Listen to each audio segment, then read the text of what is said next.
morning and welcome to the British Chamber's EU Exit webinar. What has changed? We're having a few technical difficulties at the moment with EMA mission control, so I'm wondering if we might have to slightly adjust our program.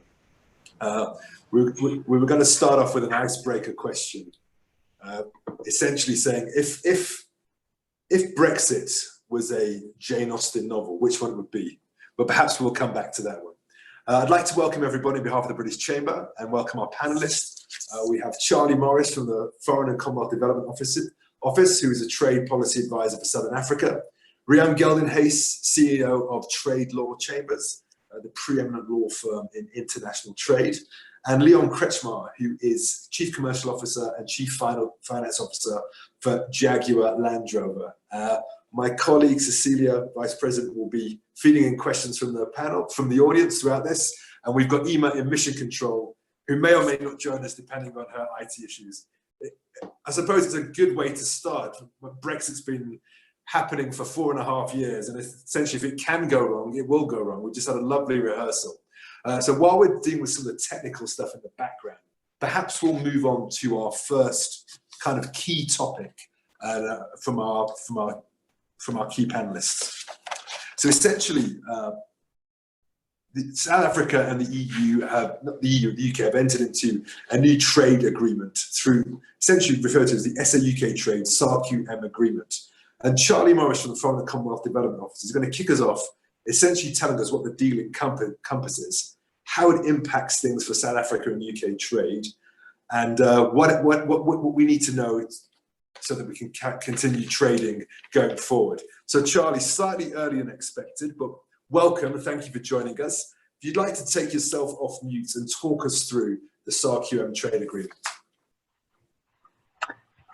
No problem. Thanks very much, Liaan. Can people hear me? I don't know, Liaan, if you can just give me a quick thumbs up. You can hear me okay. Fantastic. Well, thank you very much for that introduction. Good morning, everyone. And it's lovely to be able to join you all this morning from a pretty sunny Pretoria, in contrast to some of the earlier weather in Johannesburg next week. So that's already putting me in a good mood. As Liaan mentioned, so my name is Charlie Morris, and I'm the UK's trade policy advisor for Southern Africa. So that means I cover everything to do with our 2 economic partnership agreements. So one being the SACU+M EPA here in Southern Africa, and then I also cover matters to do with the Eastern and Southern Africa agreement that covers Mauritius, Seychelles, Zimbabwe, Madagascar, and Comoros as well. So yes, lovely to be joining you all here today. And before I go into my presentation, I just want to say a massive thanks to the British Chamber for hosting today and putting on these events. I know business isn't normal in these times, and I think even without COVID, dealing with some of the changes around Brexit in terms to trade would be challenging, and so it makes it especially so that we can't all come together for some of these events. But I think it's thanks to wonderful events like these where we're able to keep some semblance of togetherness throughout this and share information and guidance as to what we know. So thanks so much for everyone to the Chamber for hosting and putting this event on today. So I want to talk about 4 things today, which I hope we'll cover. And I know it won't cover everything, but then I hope people will ask questions as we go throughout. We'll have a bit of Q&A, and then I or many of my other even much better informed panelists can hope to pick them up afterwards as well. So I firstly want to give a little bit of an introduction to UK trade policy after Brexit, and our approach and what that encompassed, which I think helps frames and give context to where we are now. Secondly, I want to talk a little bit about the EPA and what it covers and the main terms of trade.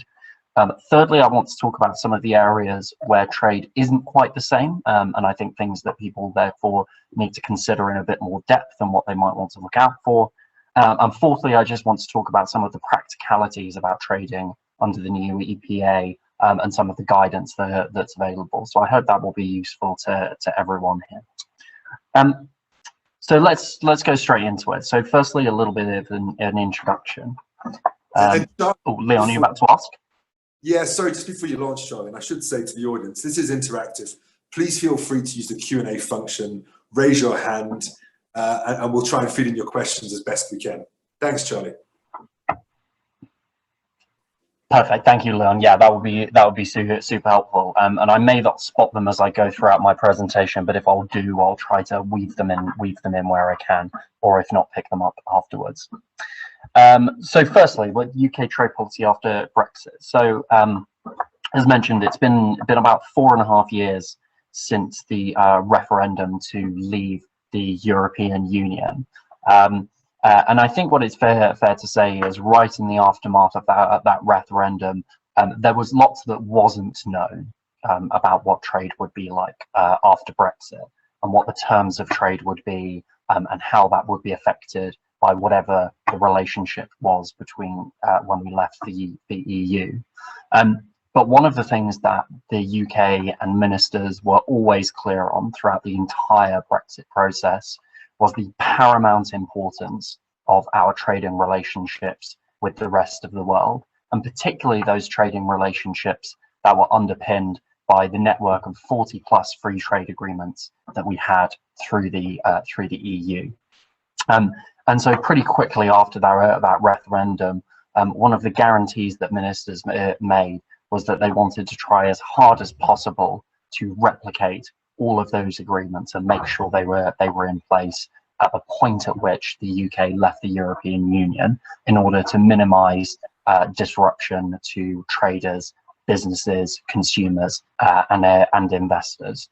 So right from the outset, that was a commitment by the UK government that we wanted to make, and that's pretty much what we've spent the past 4.5 years working on, is across the world replicating those agreements in what people have told me, which I believe to be true but have never been able to verify, is the largest simultaneous trade negotiation ever conducted by any country in the world. And so as of 1st of January 2021, I believe the UK had replicated something like 35 of those free trade agreements from what were EU trade agreements with competence held jointly by member states or by the Commission itself, into new UK bilateral trade agreements that provided the foundation for which the UK to operate its independent trade policy. And one of the things that I and I know everyone in the UK government was very, very pleased about was that in October 2019, we concluded the UK SACU+M economic partnership agreement as one of those agreements that provided for continuation of those preferences trade between the UK and Botswana, Namibia, Mozambique, South Africa, Eswatini and Lesotho. And that trade agreement came into force on the 1 AM Central African time, 1st of January 2021. So that's a bit of background to where we are. And the reason why I wanted to give that context is because I think it's in what can often be a very complex, uncertain and ambiguous environment. I think it gives a bit of help as to what the goal was from the outset and what businesses can expect to face now. Right from the outset, there was a decision made pretty quickly that the goal was not going to be just changing these agreements straight away and improving them and doing lots of things different. The goal was, as much as possible, to give businesses a stable trading framework at the point at which EU agreements would cease to apply and those UK agreements would kick in. And that gives a lot of context to what people, when they look through the new economic partnership agreement now, or when they're understanding the terms of trade, what they can expect to find in that agreement, which will help facilitate those continued connections and facilitation of those value chains between the UK, South Africa, and even the EU as well, as I can get on to talk a little bit about. So I'll move on secondly to talk a little bit about what the EPA covers. So as I said, it was specifically designed to cause minimum change for businesses trading with the UK under preference. And therefore what that means is all of the preferences that people previously understood through the economic partnership agreement for trading with the EU 27 plus the UK as part of the EU SACU+M, those same preferences apply in the new agreement. So that means duty-free, quota-free access for all goods coming from Botswana, Namibia, Mozambique, Eswatini and Lesotho to the UK. For goods coming from South Africa, about 96% across tariff lines are duty-free, quota-free. And then that rises to about 98% or a little bit higher when you consider goods that are partially liberalized through quotas, seasonal tariffs, or other mechanisms that get preference according to other goods in that agreement. And the agreement is really mostly centered around trading goods. So that is the kind of key thing that I expect if people have been trading on the preferences here that I will have been dealing with.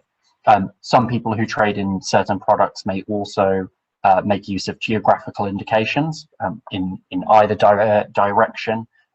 Those geographical indications continue to be protected for trade both here in the region and in the UK, as previously understood, as part of those agreements. So the agreement gives the guarantee as such that those will be protected if you sell goods that have GIs involved.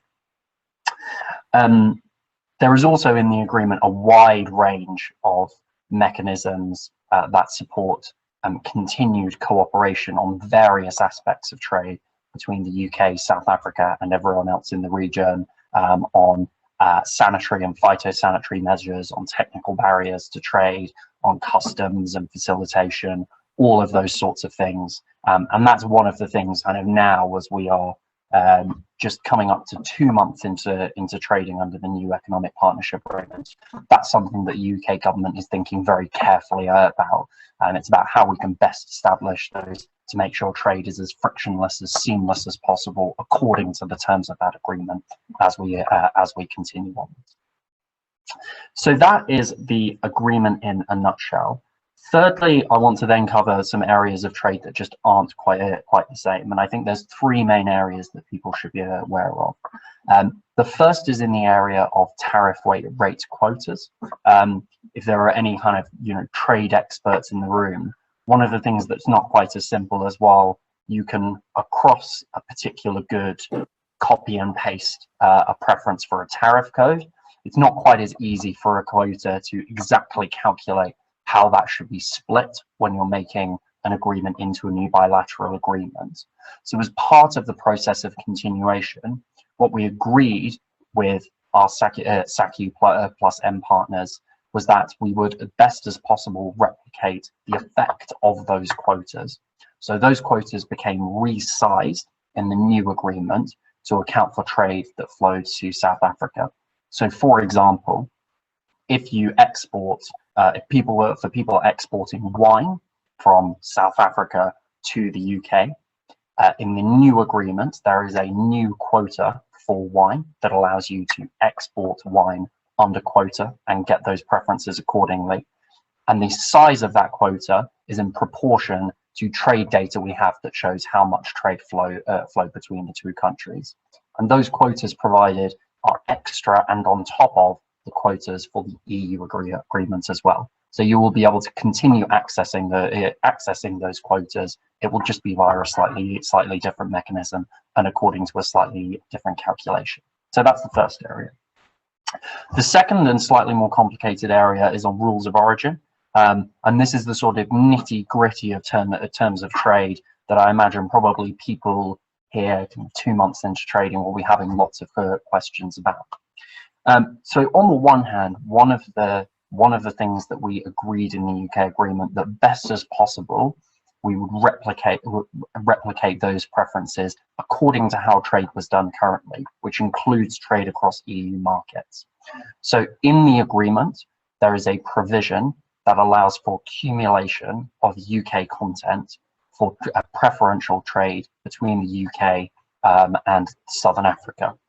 For example, if I am a UK business and I want to export my, let's use the example of a good that never occurs in reality, but people talk about in trade. If I'm exporting my widget from the UK to South Africa, and some of those parts come from the EU first, those goods will be able to count towards the originating content requirements in the UK SACU+M Economic Partnership Agreement for onward export to South Africa or Southern Africa. So you can continue to make use of supply chains that flow through the EU to a certain extent. So that's one element of trade.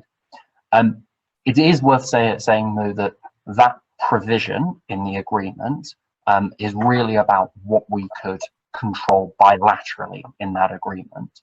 So we also, as part of the UK and EU Trade and Cooperation Agreement that was signed on Christmas Eve 2020, we did push the EU to allow for trilateral provisions that would allow, if you think of a triangle between the UK, South Africa and the EU, that would allow for a more complete replication of that value chain triangle in terms of accumulation of content. That wasn't something that the EU agreed to as part of that cooperation agreement, and they said they wouldn't agree to under any terms. So what it does mean, therefore, is it's very difficult to speak about everyone's, or to cover everyone's individual supply chain and what it accounts for. And if people have particular questions, I can come on to afterwards. But what I would say is, if you do have supply chains that flow through the EU, where significant content or processing occurs in the EU, I would definitely recommend you do your due diligence on those supply chains to make sure you're still best as possible qualifying for preference, either under the UK EPA, the EU EPA, or the UK EU TCA as well. So I would definitely recommend you take a look at those things. Thirdly, just on certification and paperwork, so there is a provision in the agreement that allows for, if you had an EUR1 certificate that's issued before the 1st of January 2021 and is still valid after that period, that certificate will continue to be valid under the new UK agreement. So that means if your ship was already on the way to South Africa when the terms of trade changed, but the certificate's valid, you don't need to swap that out mid-shipment. That would still be recognized for validity. Once that expires, you will need to apply for new certificates, and both HMRC and SARS will have their own guidance on exactly how to do that. So I recommend you kind of, before those expire, get in touch with those bodies to know the processes for how you go and apply for a new EUR1 certificate. Fourthly, just to cover a bit on trading with the UK and how, of course, the Economic Partnership Agreement covers preferential trade and how you access preferences, but it doesn't cover everything about the practicalities of trading now between the UK and South Africa. And there are lots of things that fall outside the Economic Partnership Agreement. For example, slightly different regulations on SPS measures at the border. Just before we talked, just before the panel started, one of the things that someone mentioned was change regulations on citrus.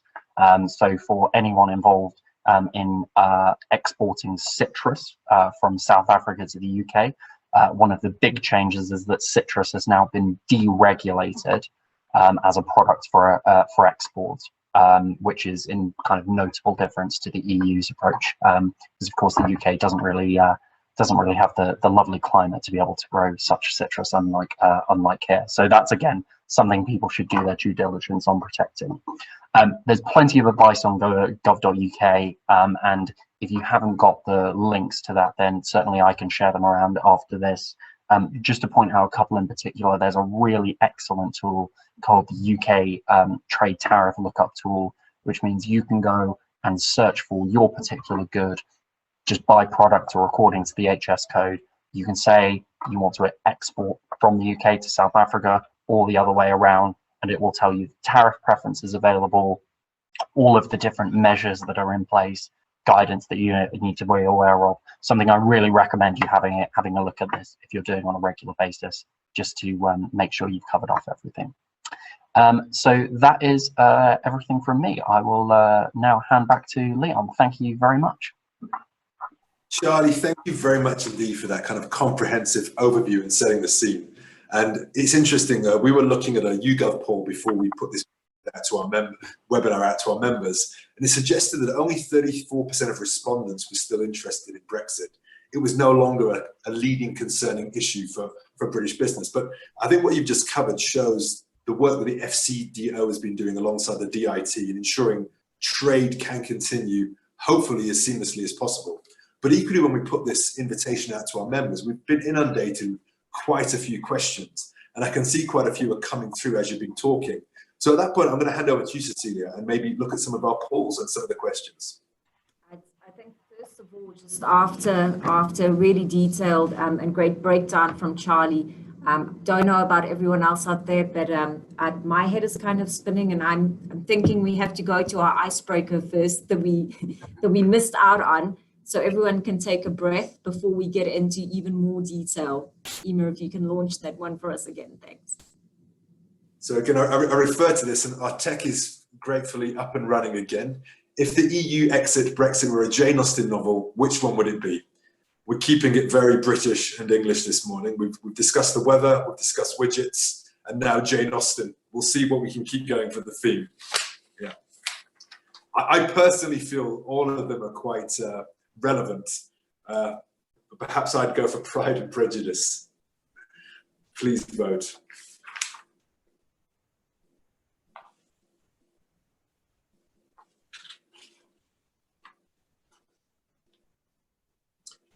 And I think while we're waiting for those polls to come back, Cecilia, we'll run the second poll or take some questions? I think just one or two questions that I'll feed in possibly to Charlie right now. After you mentioned accumulation of EU content, is that indefinite, or is there an end date of this arrangement? And that's from Carla Blanche. Yeah, thanks. Yeah, so that accumulation provision, so yes, certain people may have noticed there's certain different language in there. The main thing that we were waiting on was, is there an agreement in place between the UK and the EU that means that kind of practically between all the borders we can make that EU accumulation work. Because we were able to agree that, then yes, that EU content accumulation provision is in there and is intended to be indefinite. Thanks, Charlie. I think that's it for now. I think we can move on to our second poll. Also, I think might have gotten some thoughts going for some people after what Charlie has already shared with us. I'm liking the result here, although I must say I thought persuasion was going to get more votes. Right. Okay. Concerns for your business and progress. Here, we'd really love to hear from you. One, what are the main concerns or barriers your business faces under the UK's EU exit? Rules of origin, supply chain disruption and resulting costs, changes, restrictions and movement of people, regulatory implications, example, tariffs, licenses, approvals, product standards and authorizations. Or is it uncertainty about implications of the SACU+M economic partnership agreement? Or is your business not directly affected? If there's anything else, please do drop us your concerns in the chat.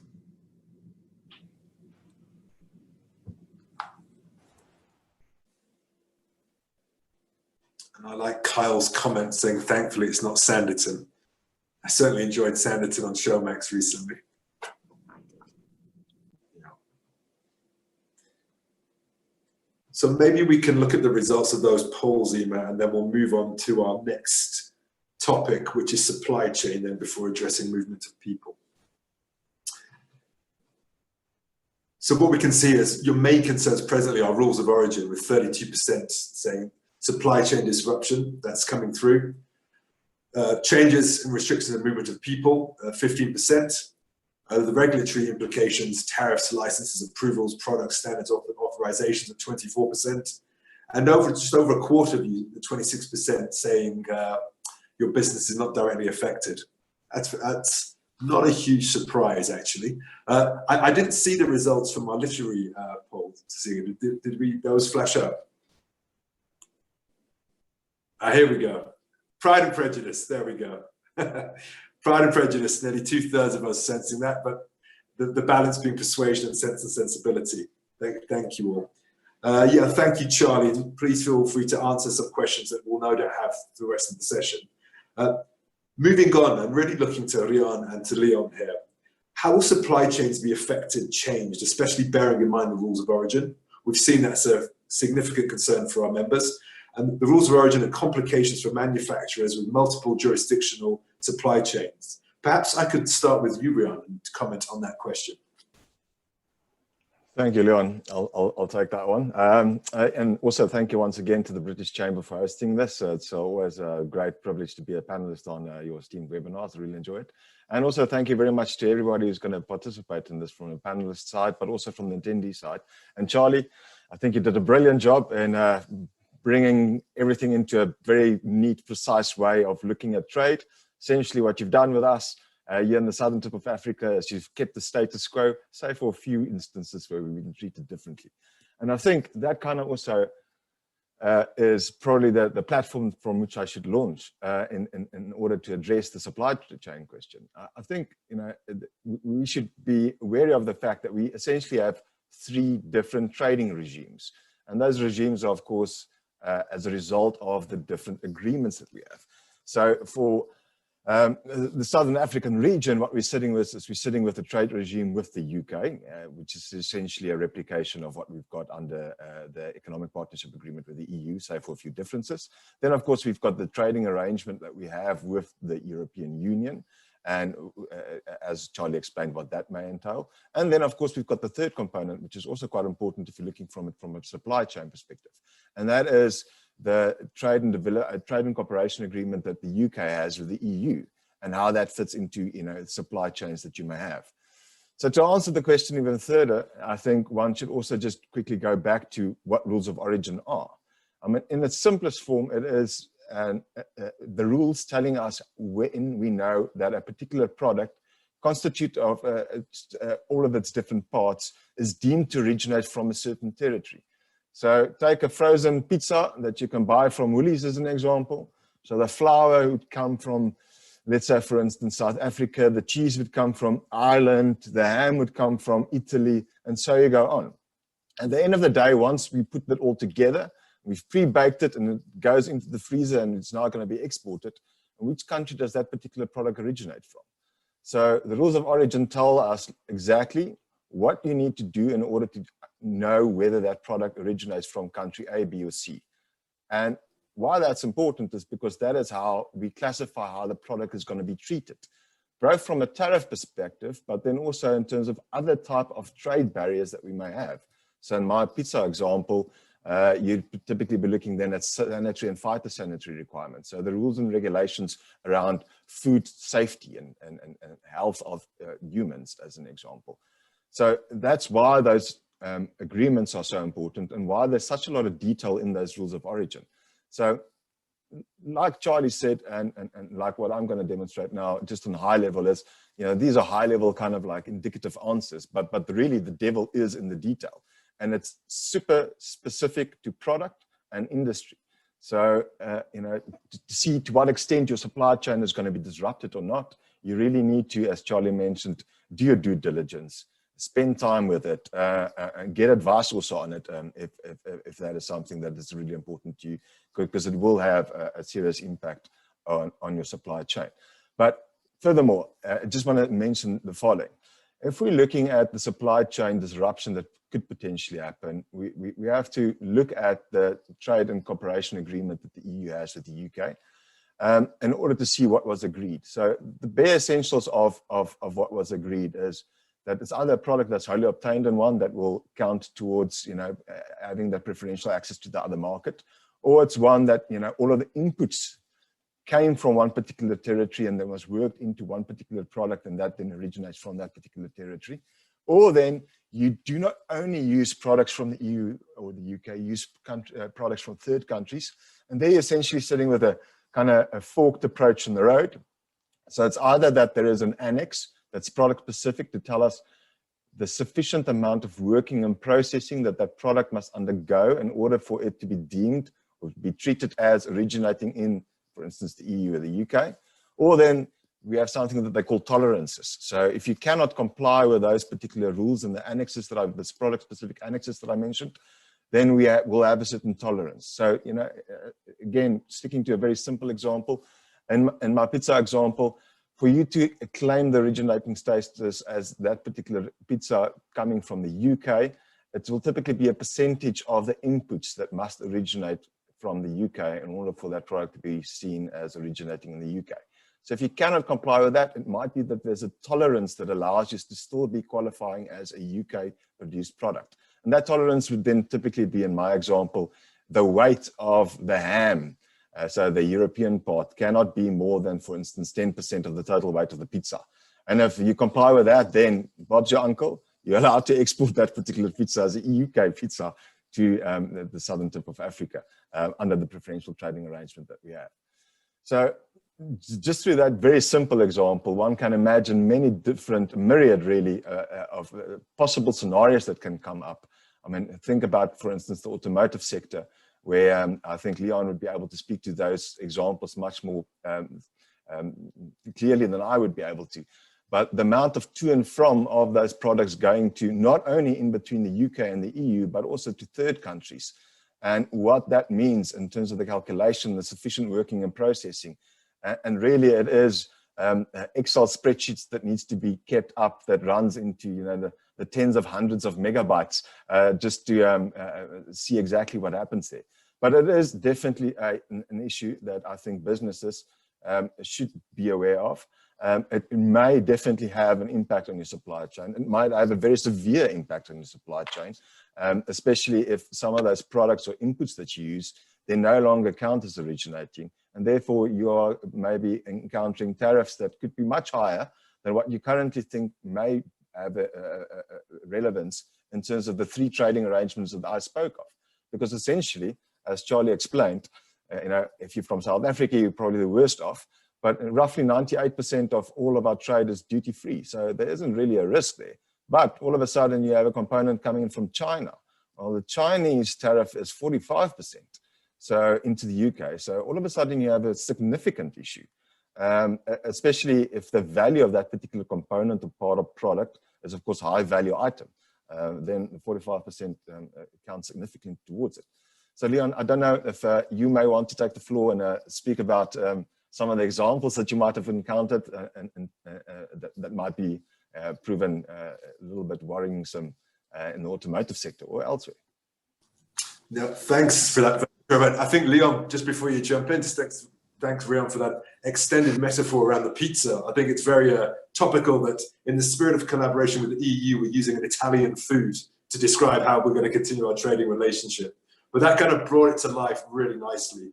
And Liaan, extending on what Rian has actually said, how are you seeing the impact of that at Jaguar Land Rover and indeed across some of your competitors?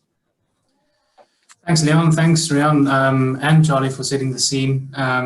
Yeah, and thanks everybody for joining us this morning for the opportunity. I think you've both set the scene perfectly in terms of trying to, or setting out the complexity at least, that's just the general world of trade has, and then how it has become even a little bit more complex with Brexit being completed. I think the one thing I will say is, I think everybody is pleased to see the formality of Brexit in the rearview mirror.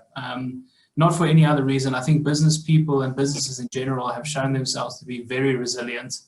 The last year, I think, has shown that, and the last number of years. But uncertainty is one of the most difficult things to manage. And I think the certainty that came with the agreements, the bilateral trade and cooperation agreement between the UK and the EU, and then the agreement rollovers, is all that businesses, I think, were asking for, and we look forward to that.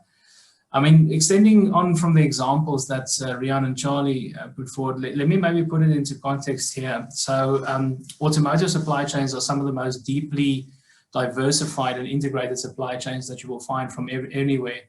Particularly European and British supply chains and the interrelatedness due to the long nature of membership to the EU that there was.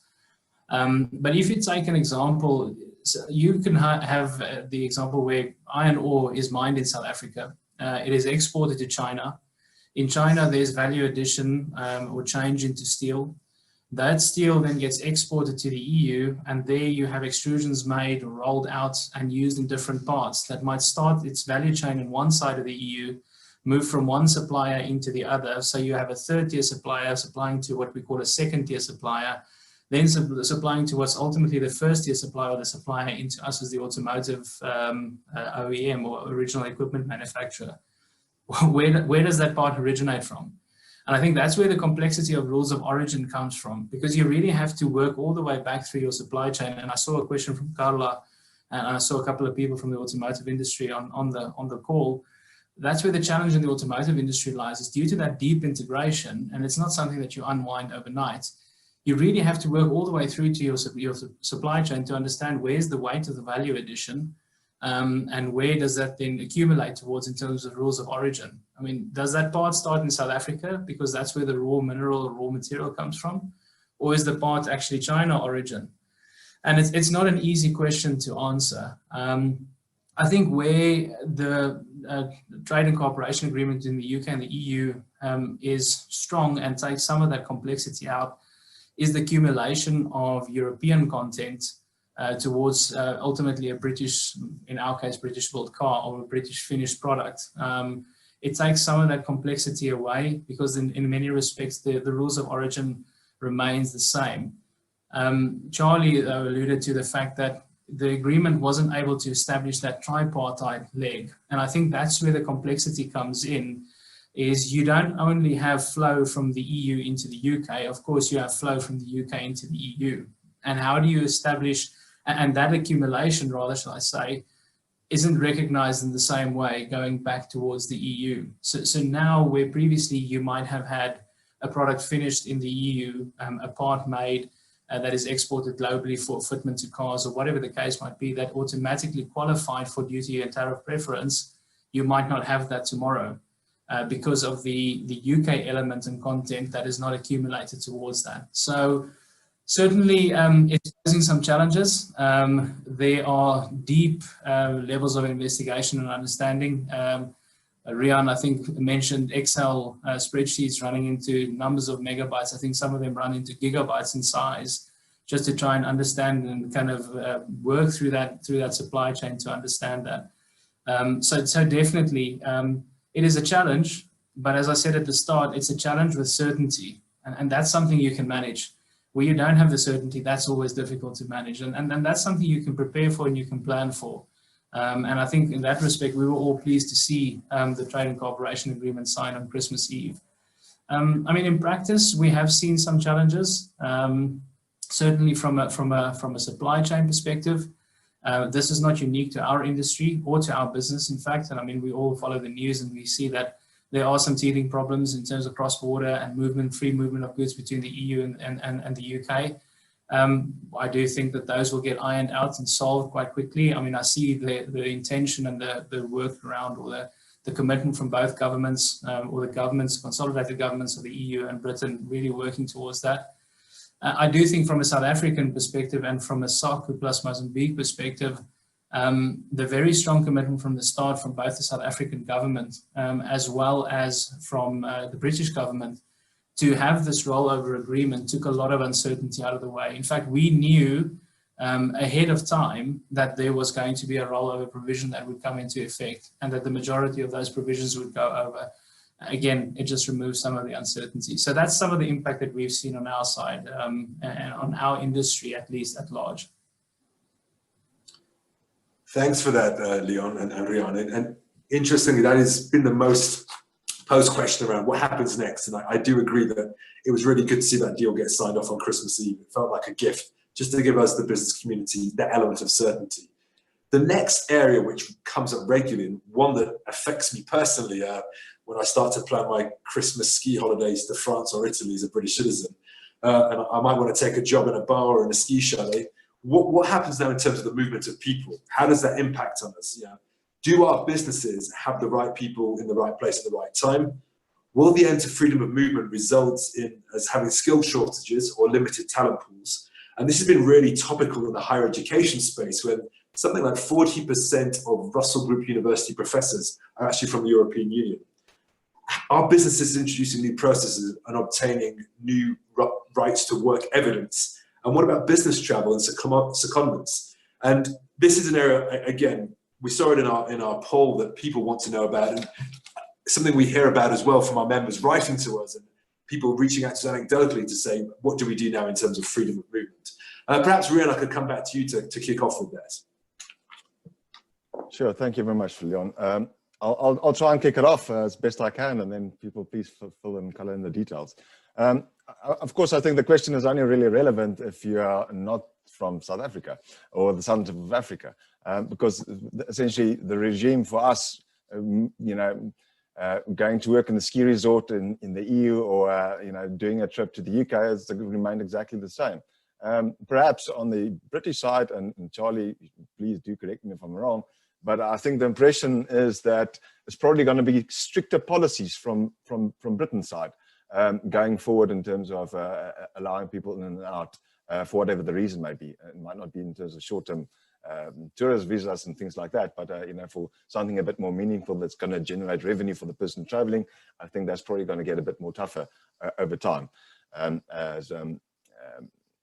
For different reasons. But if you're looking at it from a perspective in terms of EU, UK crossing and intra-corporate transferees and all of those kind of things, then the basic rule is if for those individuals who establish their freedom of movement prior to the 31st of December 2020, they retain those rights, so they're still able to stay where they are. But for all others, typically you're going to need a visa. So there's some exceptions to it. So typically for short-term stays, no visa is required. And then they list the specific type of travel purposes for which no visa will be required. So you can go for 60 days in any 6-month period. That's the maximum that you can go for. Outside of that, you have to apply for a visa. And then, like I said, depending on the list and the purpose for which it is that you want to travel to other territories, you will have to apply for a visa. And then the same, of course, remains true for intra-corporate transferees or secondments that might be on the table. So it's work permits, it's the appropriate visa. There's a guarantee that was given on both sides to say that at least your dependents and your spouse can come along. So if you do get that opportunity to go expand your skills or experience in another territory, then that's something that you can do.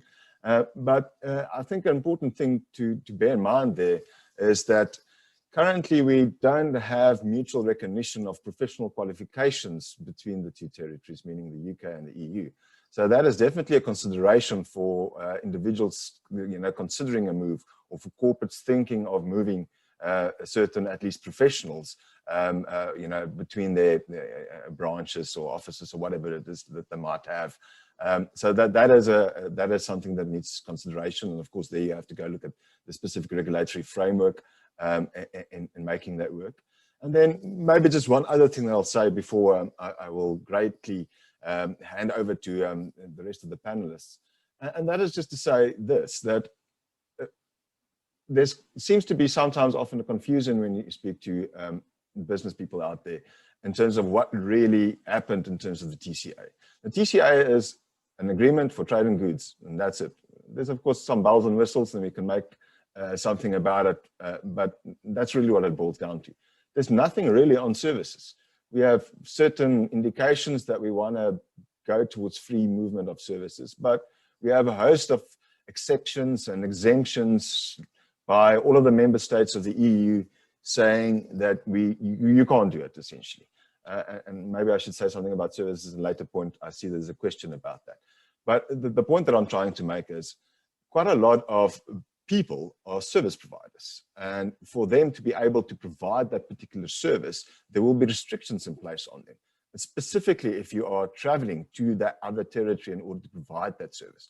Of course, they can also impose restrictions on you, even if you're sitting in your home territory and you're providing a service to the other foreign territory. So that is also a possibility that member states can reserve for themselves the right to discriminate against you as a foreign national trying to provide a service in their market. And of course, the same is true for the UK. The UK can, of course, also discriminate against those foreign EU service providers trying to provide services into the UK market. So that's another added layer, I think, of complexity that the businesses need to consider when they're thinking of something like, intra-corporate transferees. Liaan, that's all from my side, and I'll hand over to the panel. No, that's very helpful, Rian. I think it's, for South Africans, not a great deal has changed, but I think it's for those European that perhaps Brits find ourselves in South Africa and needing to travel. We would go to London, we'd pop across to Paris and Brussels, and whether we can still do that. I mean, Liaan, how's that impacted Jaguar Land Rover? You have your headquarters in the West Midlands in the UK, Leamington Spa and Solihull. Has that posed any additional challenges for you attending global finance meetings, for example? No, for the moment it hasn't. And honestly, we don't foresee that it will. Again, mentioned the deep integration that there exists. I mean, we've got a manufacturing plant in Nitra, Slovakia, a plant in Graz in Austria, and our people have been able to move freely from the UK to the continent and back again, even post, well, clearly that there are limitations in terms of travel because of COVID, but even where it was required, there haven't been big issues with regards to that for the moment for us. I think the thing for me is, if I look at it from a more practical perspective rather than from what the specific rules say, we appointed a Frenchman as our new CEO in September of last year, even with Brexit impending. We have a number of German members on our board. And as I say, we've got people traveling backwards and forwards. I do think in practice there's a good realization on both the British side and the European side that you don't undo all those years of integration and economic partnership, and that it requires a measure of call it flexibility in terms of the business environment. I also think that both Britain and the EU are titans of the global economy, and I think in terms of competing for skills, you know, I think that skills war, if you want to call it that, is a global one. And the right person will find the right job, or the right business will find the right person for the right role, regardless of where they come from, whether that be somebody moving from Britain to the EU or backwards. So no, we haven't seen direct impact for us at the moment. They potentially, I mean, from a South African perspective, certainly not. And from anecdotal conversations with colleagues that I had, not in our headquarters, there might be a little bit more paperwork in the future, but there hasn't been massive disruption for us in terms of the movement of people. But perhaps, thanks, Liaan. Good to hear. Perhaps before I go to Charlie and then to Cecilia, I think my observations of having come out of the search industry in terms of bringing talent inbound to South Africa has always been quite prohibitive in terms of, we've got the critical skills survey going out now, but the ability to get visas timelessly has been a challenge. Whereas at the other end of the spectrum, London-centric, European-centric, it was really the best person for the role, and that's why you could attract global talent, many South Africans included within that, to the UK and to Europe. And I think there's very much an appetite for the British government to maintain that, being a magnet for skilled talent coming into the UK, and I imagine Europe will be the same. So potentially that is good news for South Africa. I think at a perhaps a more junior level, if you want to go and work in the ski resort or work in a bar, it might be slightly more onerous, but that's perhaps a privileged few looking to entertain themselves in gap years. Charlie, perhaps a word from the FCDO's perspective on the implications of freedom of movement, and then we'll perhaps take some questions to see you from the audience. Yeah, sure thing, happy to. And just before I do, I just want to say big thanks to Rian and Liaan for their really helpful guidance and intelligence on rules of origin. I mean, I talk to people within the government about rules of origin all day, and it's rare that someone can kind of distill it that clearly. So that was kind of super helpful to hear. So thanks very much to them. Just on freedom of movement, yeah, I think I agree with everything that people have said so far, and I think this is one of those areas where sometimes there does need to be a slight separation of the rhetoric from the actual practicality. I mean, it's undoubtedly clear that one of the things that we were very clear on after the referendum, and indeed that the British people voted for, was kind of more control over borders. But I think once you get down to the next level of detail, it's worth thinking about exactly what that meant. I think that was by far mostly concerned with the unfettered freedom of movement and the inability to impose any sort of controls coming from the European Union on any kind of freedom of movement area. And that was something that the British people voted they weren't comfortable with. But I don't think control of the borders meant closure of borders, and I don't think that was ever the rhetoric that came from the government after Brexit. And indeed, I think one of the things that was really clear was actually this was about, you know, in some sense, a rebalancing. You know, if you have more control over immigration, you know, short and long-term purposes from the European Union, then you necessarily have more flexibility with your global immigration strategy, and you can attract more talent from the rest of the world. And I think that was one thing we were very, very clear on. This was about a kind of outward-looking advancement to be able to attract the best kind of talent afterwards. So I would completely agree with people on the panel so far. I mean, I'm not a visas expert, but I certainly don't see, you know, massively new onerous restrictions coming in anytime soon, particularly for people from the rest of the world. I think, you know, attracting the best talent is going to be something that's a critically important part of our global and trade and economic outlook for the years to come. So, you know, I can't comment with any certainty, but that's certainly what I see as well. I think that's good to hear and encouraging to hear. And I think that the rhetoric can be somewhat exaggerated around some of the actual practical measures that have been put in place with the new agreement, that even if you're a Remainer like myself and many other people that grew up being able to live in across the European Union, actually there are some sensible next steps that are taking place. Cecilia, perhaps we could refer to some of our members' questions. Yeah, I'm looking back at there was still a lot of questions around the rules of origin, which I believe actually Rian has probably addressed quite well. But just to make sure that we cover those particularly, there was also a question around the Euro 1 certificate for importing.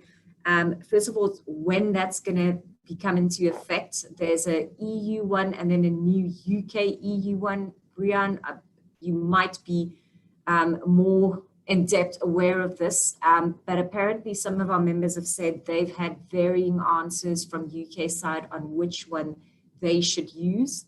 And then I think just Tony specifically, Tony, I hope we've addressed your question, but it was about how do you control and how do you know what is going to be the rule of origin if something is, if the raw materials are almost only produced in the EU, then shipped to the UK for a UK brand, you then try and ship it from the UK to South Africa.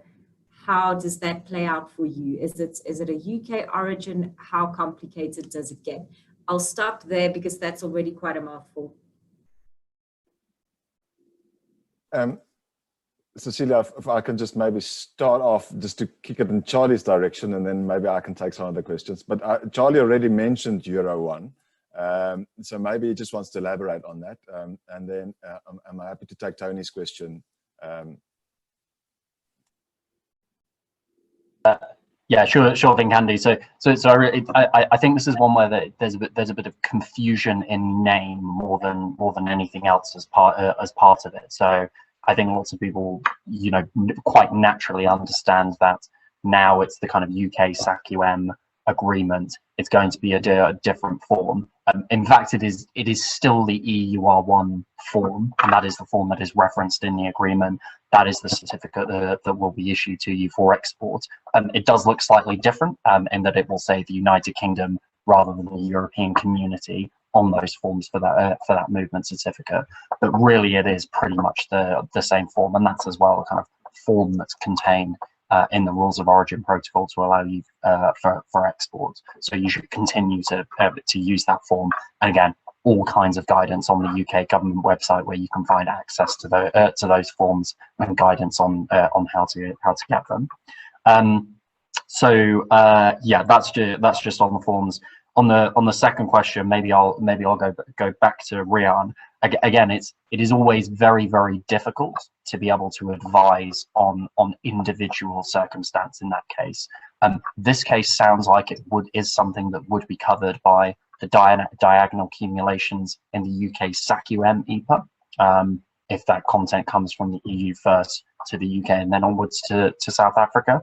But it's very, very difficult to know, and that's why I think, and everyone on the panel has made this clear, we recommend you get expert advice, and I have no doubt that those megabytes of Excel spreadsheets on rules of origins are well used, and that is the kind of complexity that we sometimes deal with in this area. Cecilia, also just to add on to what Charlie mentioned in relation to Tony's question, there are many rules. I'm thinking of a myriad of things that could possibly go wrong, and right. So let's stick with the easy answer. The easy answer is you're getting your product from the EU and you shipping it to the UK. And there you are, let's say, for instance, just apply the brand. And there, from then on, you export it to South Africa. So particularly that you want to look at there is the rules of origin that you have in terms of the product originating from the EU, because in all of the rules of origin that you can look at, again, I'm assuming best case scenario, it's a simple product, you're going to find that that product is a European originating product. The brand that you apply to it, whether that's a brand registered in the UK or elsewhere, really doesn't have any impact in terms of the tariff treatment that you're going to find when that product enters the southern point of Africa. So there might be other considerations that's important in terms of, protection of intellectual property rights, as an example, that may be a consideration in that particular instance. But in terms of your treatment of the product coming into the market, it's really going to look at it from a tariff perspective, and there the rules of origin typically, and the simplified answer would be it's a European product, so it will come in duty-free. I think maybe just from a Cecilia, if I can just add from a practical perspective, I've seen a number of the questions and comments are asking about moving things around to and then refer to the final place from which it is then exported to South Africa. And I think the practical point just to make here, which I think both Rian and Charlie have touched on, is it's not about where you are finally shipping the good from. It is the content and the origin of the content in that which determines your rule of origin and your trade preference. And I think that's the important thing here, is that you need to go back through the supply chain and determine where that content comes from. This is, I think, where the complexity comes in, because the British and South African leg recognizes the accumulation from the European side, at least I'm talking from our industry's perspective, whereas the other way it doesn't. So you might have a product that is shipped from the EU, but if it has majority UK content and that accumulation isn't recognized under the EU South African EPA anymore, then you won't qualify for tariff preference. And that's where the complexities come in. Rian, I see that you want to add something to that. Yeah, thanks very much for that. That is definitely correct. And that's specifically if you're looking at it now from our South African perspective, sitting in the southern tip of Africa, because that's the rule that applies to both the UK and the EU's arrangement with us here on the continent. But if you are in another area of the world, it may be a different rule, because typically the second one that you can find there in the rules of origin is that direct transport. So then where you're shipping it from actually does matter. The only reason it won't matter is if you weren't under customs control the entire time. So you had it under customs control in a bonded warehouse. In that particular instance, it will be seen as if there wasn't really a shipment from the last destination. It would just be where it originated from, as Liaan mentioned. So these rules get very complex, and as Charlie said, we can't really advise, probably in this forum correctly on everything, because there's a myriad of considerations, and you really need to understand firstly the product and also the supply chain in its finest amount of detail in order to be crystal clear and make sure that definitely we have addressed all of the issues based on our understanding of what was happening. Thank you. I think it sounds like the answer is you need to get in touch with Rian for a specific consultation on individual cases, because it just does seem incredibly complicated. A lot of the questions that I've also seen that were previously submitted do relate to tax, tariffs, data. So I think if we can move on to those topics, I think probably a lot of those will also be addressed during the structured topic. Cool. So on that, I will move across ahead now to the financial environment changes. And it would begin, again, I'm going to come to the panel here to explore what are the impacts of exchange rate fluctuations, interest rates, potential shortages of cash. Can businesses manage in a rapidly changing economic environment? And what is the tax impact? Is there new transfer pricing needed for new structures, VAT changes? So a lot in that kind of opening sentence, but really to explore what do we see as the implications, what are they in the financial environment? Liaan, you're the CFO and the Customer Services Director. I think I'll come to you to start. Yeah, saving the best for last, apparently, in terms of the complexity of these questions. I think the simple answer is you have to take a fresh view of all of those structures and all of those arrangements, yes, because The changes in the partnership agreements will create changes in terms of your tax structuring. Also because the trade agreements, as Rian said earlier, and the taxation agreements are two separate entities. So you might have different double taxation agreements, different rules in terms of transfer pricing.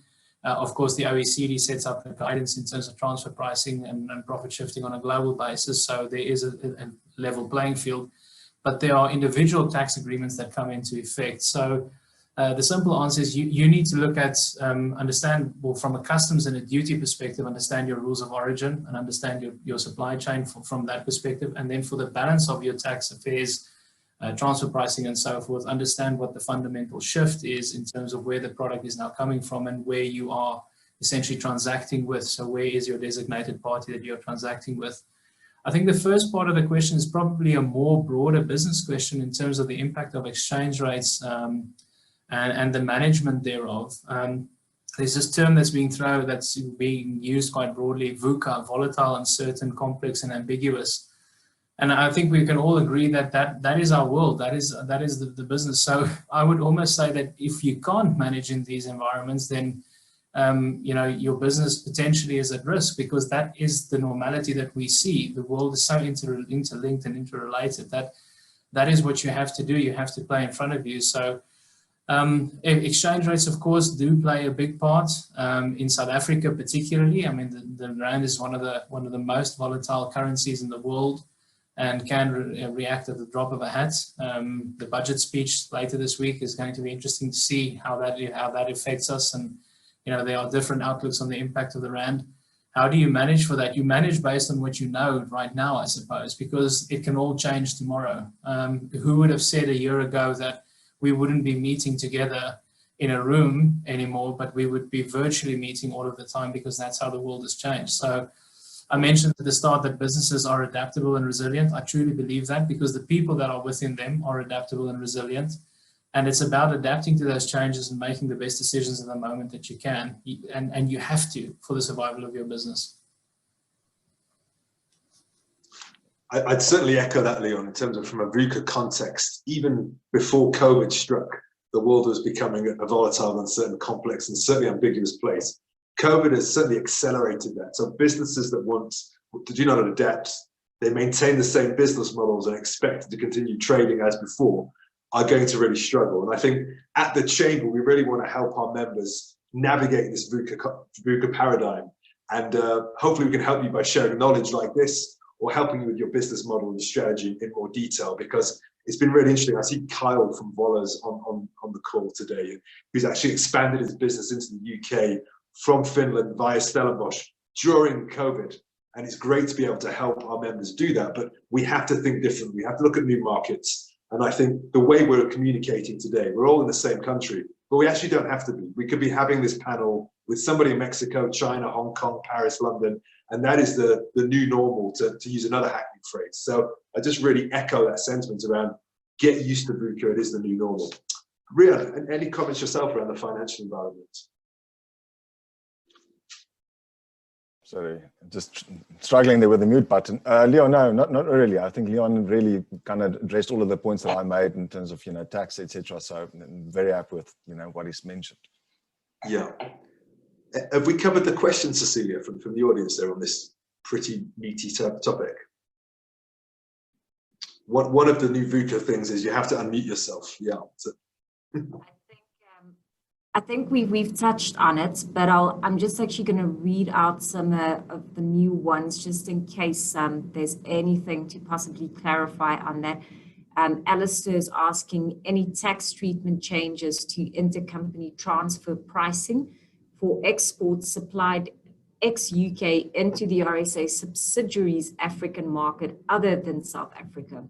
So that's an interesting one. And I saw from the chat also, Nick was asking, has handling that become more challenging if exporting to both the UK and EU?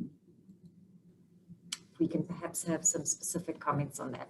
So, I mean, if I can comment, I think from a practical perspective, I can't comment on the outbound exports to the UK and the EU because we don't particularly do that. On the inbound leg, there's been no impact for us. With regard to the transfer pricing, I'd be keen to get Rian's view on this as well, but my view is no, there hasn't been a change in that, because transfer pricing, the whole concept of base erosion and profit shifting is governed by the OECD. And it's governed by the tax rules which were in place before and still remain in place now. And it was governed by either bilateral or multilateral tax arrangements.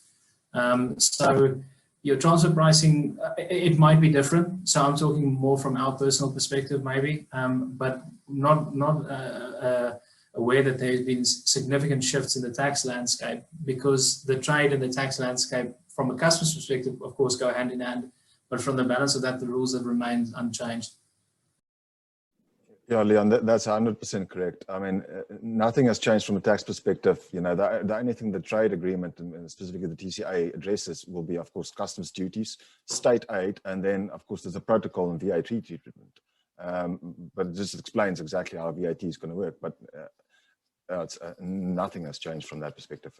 As you mentioned, it's governed already by, you know, territory's own tax legislation, whether they're OECD members or not, double taxation treaties, etc. So that's the specific pieces of legislation that needs to be consulted in order to address that, and not the TCA. Yeah. Thanks, everybody. But perhaps we move on to the kind of final section of this webinar, and then we can have time for some concluding questions. And this is really exploring the regulatory, legal, and data environment, which has been quite topical from a UK perspective. What are some potential changes in the regulatory environment, and how could the SACU+M agreement change as things progress? Business contracts may not be fit for purpose, considering Brexit implications and inputting Brexit clauses.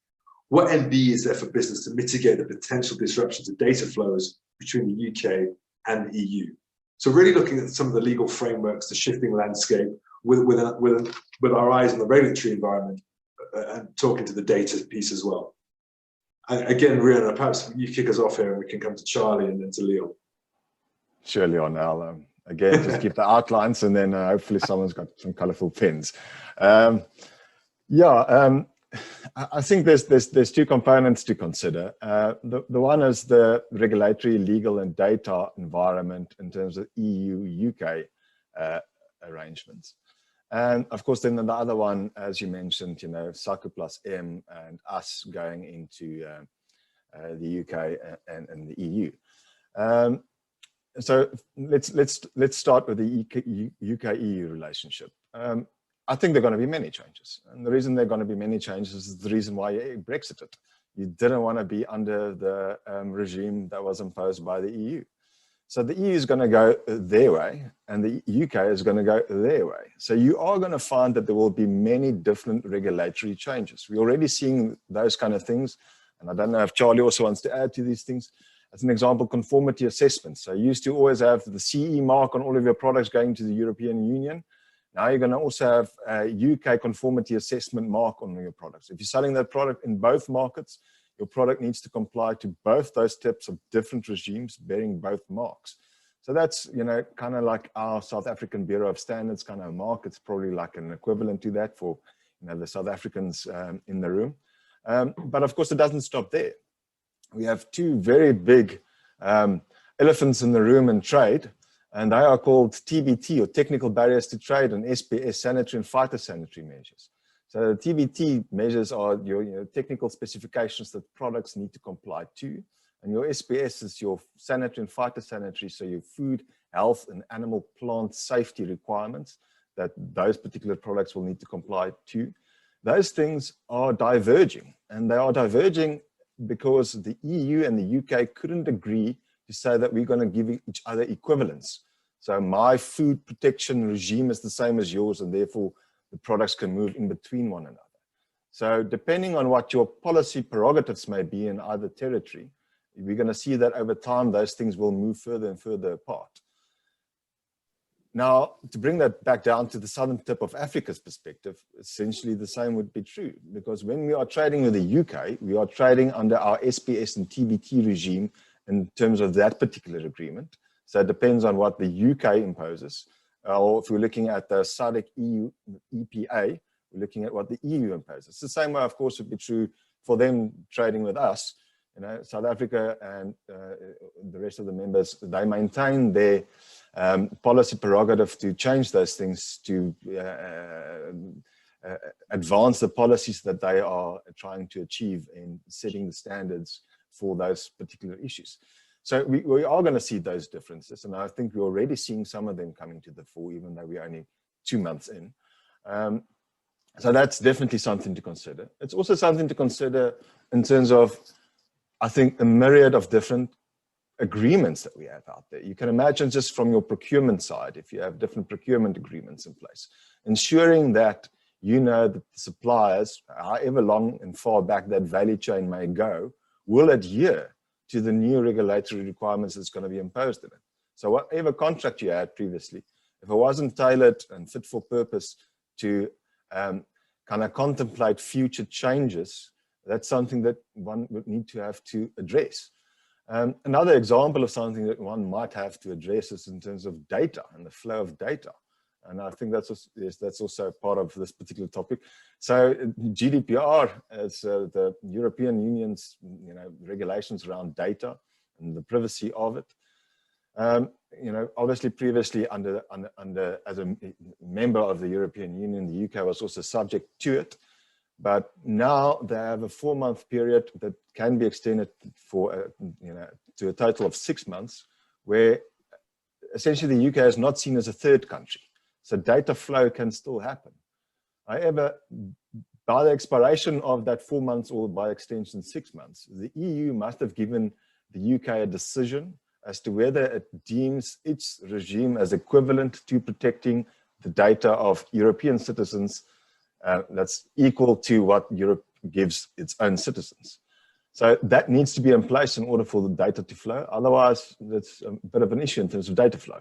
So again, there's something to consider. One needs to look at one's agreements as an example, and typically a business process flow, if data is being shared across borders between the EU and the UK. And of course, from a southern tip of Africa perspective, this is also important, and it's going to be important depending on what we see happening in the UK. So firstly, it will be important just from an EU perspective, because remember the GDPR follows the data. So the rules apply where you find the data. So if we have data in South Africa from European citizens, we have to apply the GDPR, which is why very few people want data from the EU, because it's extremely onerous to comply with the GDPR and extremely costly. The same thing can happen with the UK, depending on the regime that they adopt. Of course, the legal rules will also follow that data.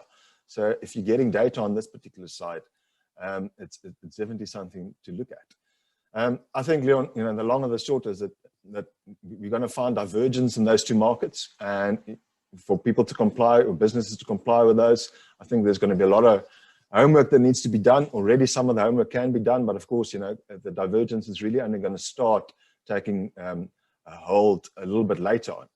And I think we should also one other thing that I'll just mention before blocking off there is the EU and the UK, they have numerous amounts of subcommittees under the Joint Partnership Council, which essentially on different types of trade topics, they need to meet regularly and discuss and review how the trading arrangement is working.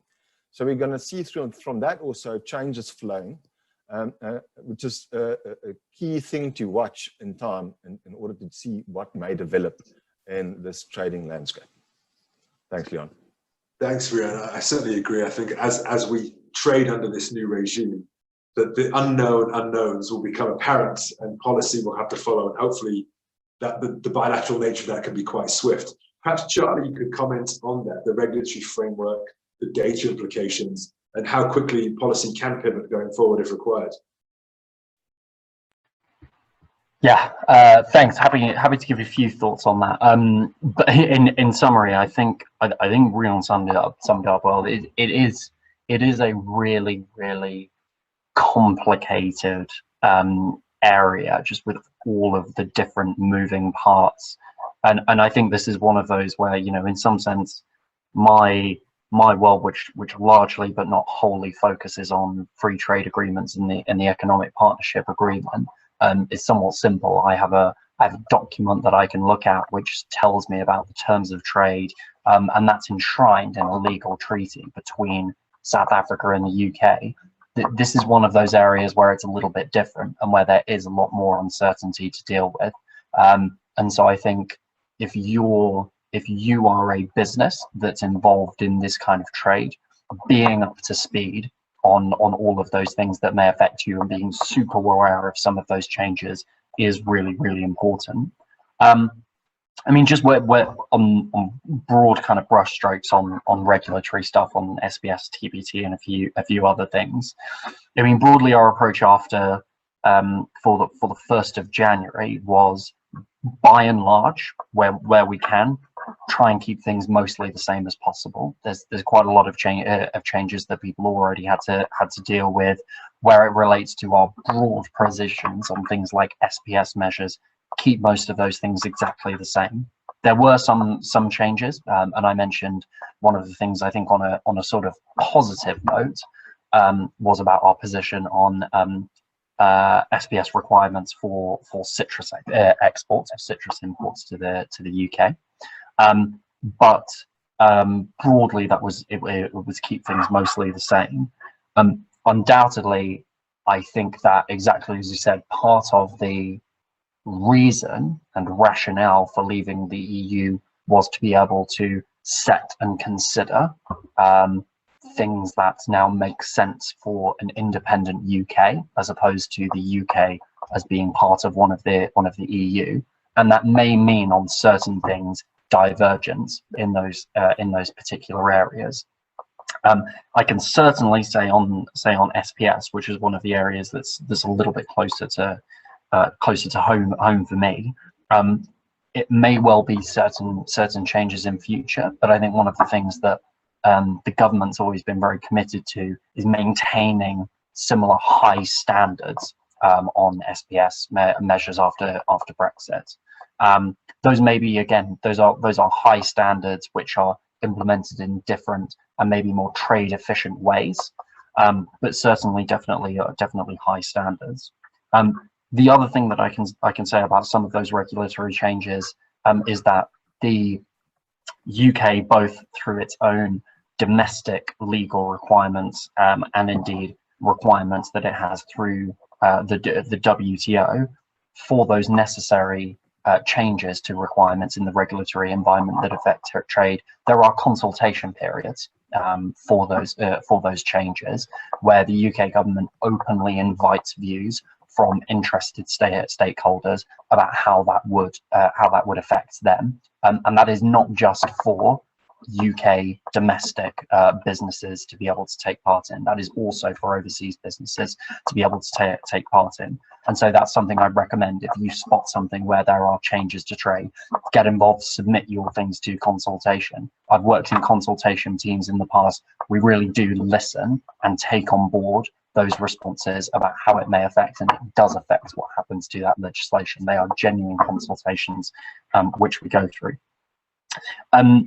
Just finally on a couple of areas for the UK EU and then the UK SACU+M. So for the UK EU, just to touch, particularly after Brexit, it's exactly true to say, as part of that arrangement, there wasn't broadly equivalence agreed on all of those measures. I mentioned that our position's been fairly clear that we still maintain those high standards, and so I think that will be an ongoing dialogue with the European Union about certain processes that may be recognised as equivalent, but that will be pretty ongoing. And so again, if you're a business involved in that particular industry, keep a watching eye over that. But our position is we'll continue to argue for equivalence where we think it's right to do so. And then finally, just to touch back on my home turf of the EPA, it's exactly right. As course as the tariffs is the area that we all know about as part of that agreement, but the agreement isn't just enshrining tariff preferences. It's a framework for cooperation on SPS, on customs and trade facilitation, on all of those things. And in terms of next steps that we'll be working on with South Africa and others in the region, developing that architecture and those mechanisms to be able to facilitate much more trade, so it's smoother, so we can address problems where they need to be, at a government to government level through some of those institutions. That's something that that is one of my big focuses over the next year, and we'll be looking to develop that much wider dialogue within that. So again, I'm very much welcome people get in touch where they have thoughts on things on that as well.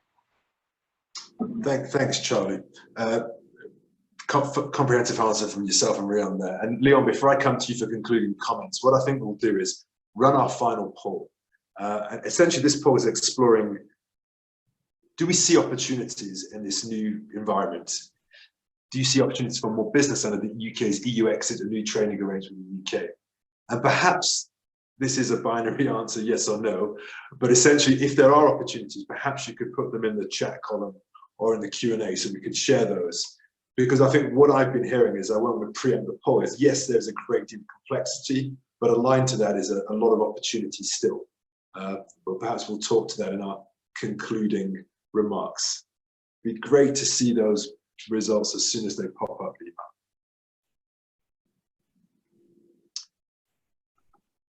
And in waiting for those results, here we go. How interesting. So still quite a bit of uncertainty as to how this landscape is going to play out for us, which really talks to the role of ourselves as a chamber, to trade law chambers, and to experts at the Foreign Office, such as Charlie, in terms of we're here to help you navigate these challenges, this new environment, and we're delighted to do so. So please stay in touch. Perhaps before I thank the panel, I could perhaps start with you, Rian, Liaan, Charlie, then Cecilia, have your kind of concluding comments on what we've discussed today, what you're hearing coming from the members and their questions, and perhaps what is your look forward to our members as we move on into this new trading environment. Rian. Thanks, Liaan. In a nutshell, I think that there are definitely some positives, but I think one should possibly start from the base. The base would be you just want to maintain current trade that you have, especially during these uncertain times. I think it's prudent probably for most businesses to be rather risk averse and just make sure that what you've got, you protect. So in that instance, I think, it's critically important for them, as Charlie also mentioned, go do your due diligence, your homework, or whatever it is that you want to call it, but make sure that you can still trade with whichever regime it is that you normally were trading with. It is quite complex, but it's not ununderstandable. And there's people out there that can help you. As an example, the UK government themselves have numerous individuals on the ground in South Africa, as an example, that can help you with some of those things. And of course, you can go to other professional advisors also to help you with those things. But I also think that there are certain opportunities currently in effect. And I think those opportunities are going to come not only from, as Charlie said, we have increased access on, I think it's 13 different agricultural products. So for that is a definite one. But of course, there are opportunities in the sense that because there is now a time of uncertainty where businesses normally trading with those two territories, whether it's the UK and the EU, are facing difficulties, practical difficulties in getting their products, services, etc., into those markets. I think that presents an opportunity for someone who is hungry for more revenue to go and exploit them. So that's definitely, I think, a very big positive. And I think another very nice thing that's coming to the fore, the rhetoric that's been presented to us for at least the last 3 years, is the UK's ambitions. And I think within those ambitions lie great opportunity for us in the southern tip of Africa, but also for us as a continent. Not necessarily expanding particularly on goods. I mean, as Charlie mentioned, it's already essentially duty-free, but using the framework agreement in order to facilitate smoother flow of trade and goods. But then also looking at other aspects. I mean, trade and services would be critical.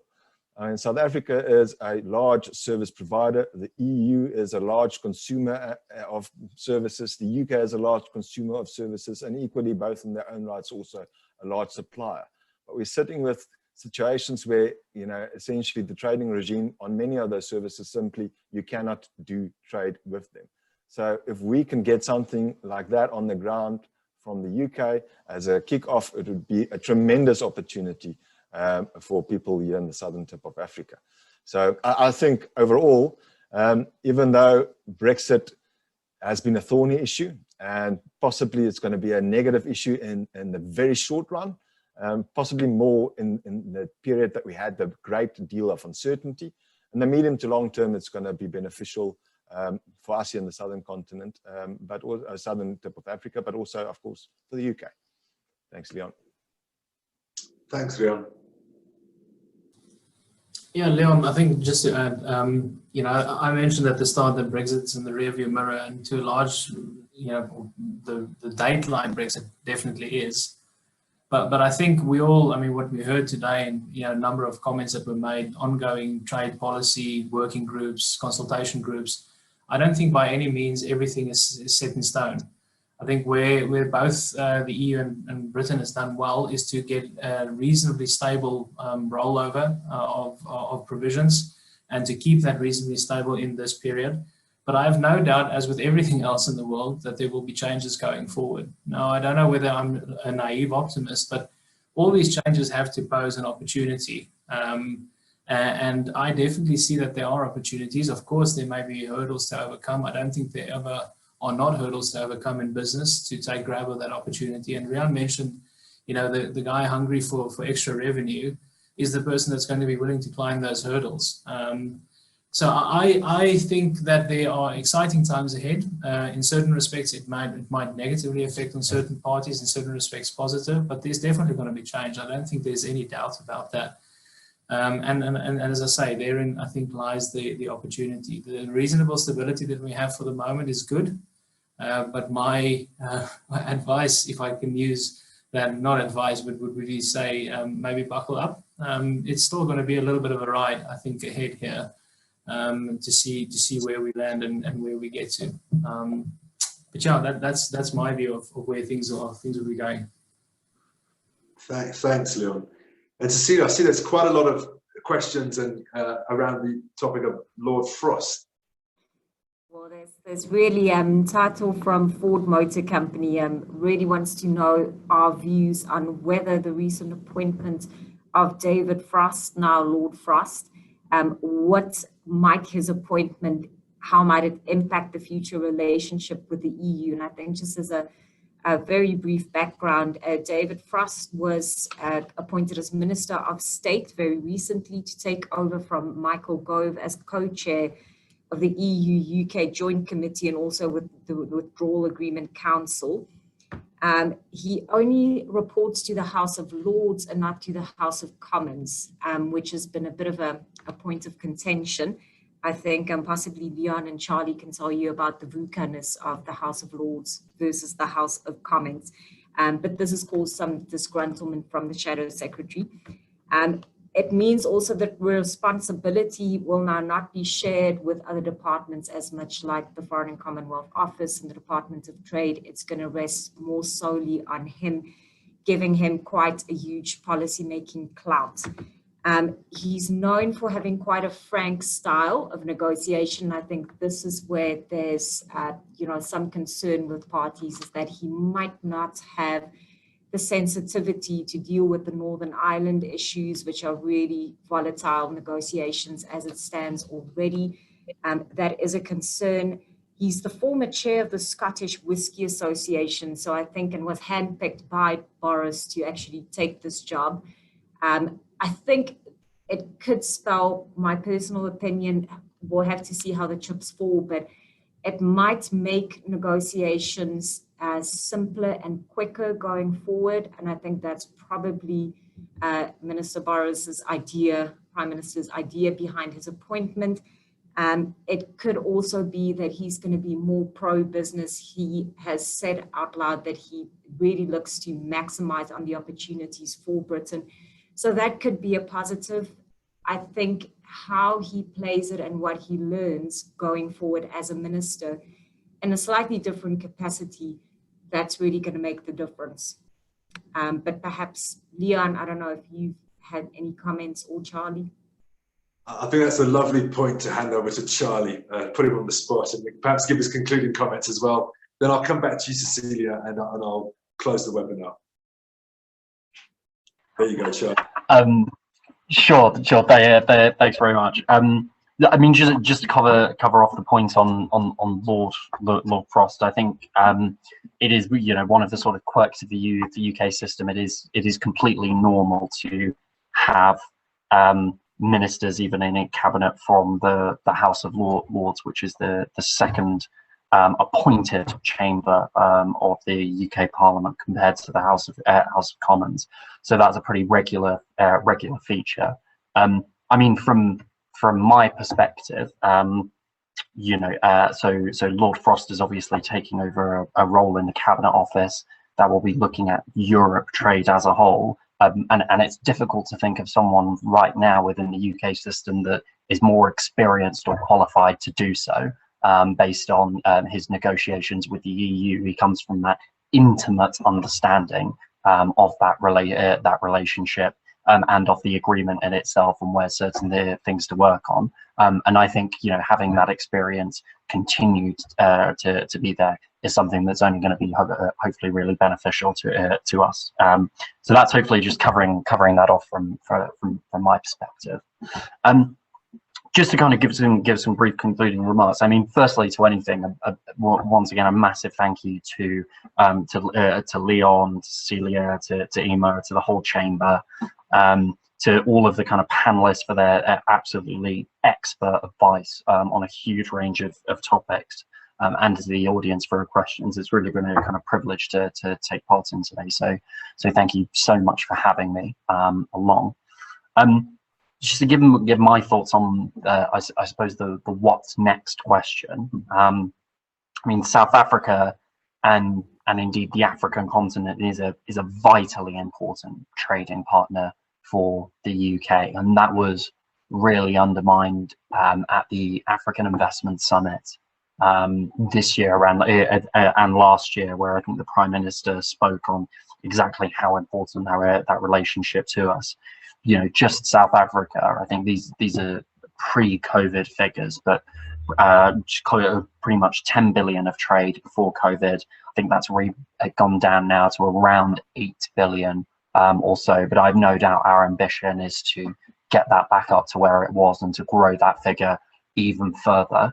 And we'll be looking to use whatever tools we have at our disposal to help do so. And I think events like this, networks like the chambers, are vitally important parts of this, which again was why I think it's great we were able to have this event today. Just on the EPA in particular, of course, growing that trade relationship, the Economic Partnership Agreement is a vitally important tool in how we do that.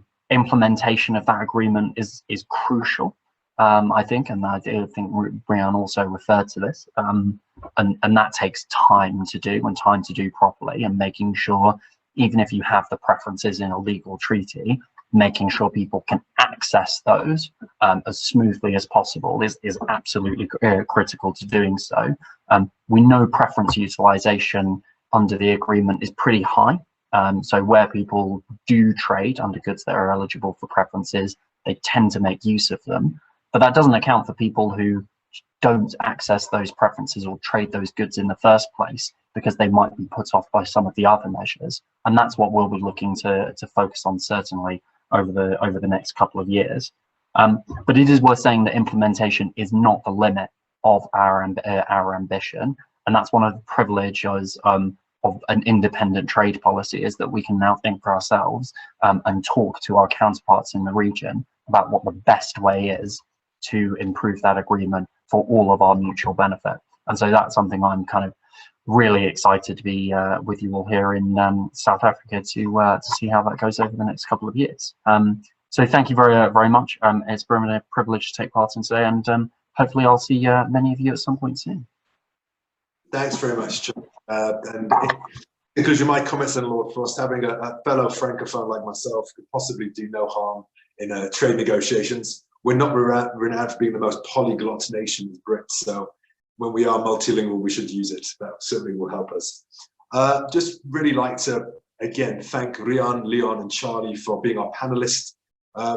Real great knowledge you've provided our members with today, and we would say To all those on the webinar, thank you for joining us. This is a complex landscape that we are here to help you navigate. We will share this recording with you. We will share Charlie's web links that he told us about today. And do you want to be in contact with Rian, Liaan, or Charlie, please come through us and we can facilitate that introduction to ensure you can be guided through the next iterations of this business VUCA journey that Liaan referred to. I'd really like to thank my team, Cecilia, for fielding the questions, of which there were a multitude.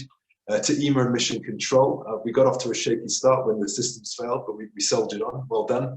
And to Leslie for getting us all in the right place at the right time, and for Denise supporting, thank you. And just to thank you all again and wish you the best of British going forward, tackling this new landscape. Fortune does indeed favour the bold, and we have to be agile and embrace this new VUCA paradigm. Thank you very much. I look forward to seeing you all next week, when we'll be addressing the areas of procurement and anti-corruption and cyber security. We look forward to seeing you again soon. Have a great day. Thank you. Bye, everyone.